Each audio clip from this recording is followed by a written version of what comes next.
કેમ છો નિરાલીબેન? બસ ફાઇન. બરાબર. Thank you. કેવું છે રુદ્રાક્ષને કેમ છે? બસ સારું છે, અત્યારે તો એકદમ ફાઇન થઈ ગયું છે બધું. એનો જે પ્રોબ્લેમ હતા બધા જ સોલ્વ થઈ ગયેલા છે અત્યારે. એને શું પ્રોબ્લેમ હતા ને કેટલા ટાઈમથી છે એ થોડું સમજાવશો?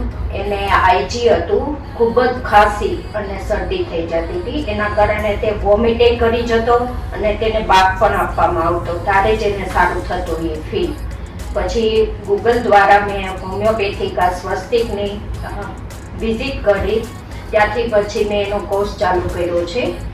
लगभग आई थिंक 1.5 साल तक किया है, तो अब उसको सब अच्छा है.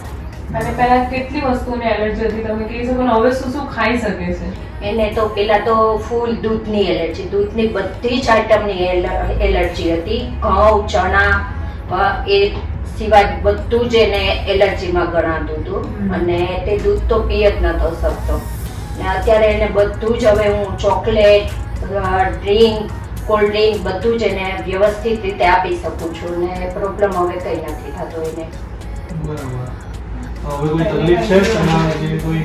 ના, અત્યારે એનું શરીર પણ સારું થઈ ગયેલું છે, એનું માઇન્ડમાં ની રીતે સરસ છે અને બધું જ ક્લિયર થઈ ગયેલું છે. એના જે પ્રોબ્લેમ હતા એ બધા ફાઇન છે. આઈજી તો તમારા નોર્મલ થઈ ગયા છે. હા. તમે અમારે હોમિયોપેથી ટ્રીટમેન્ટથી સેટિસ્ફાઈડ છો? હા હા. ઓ બરાબર.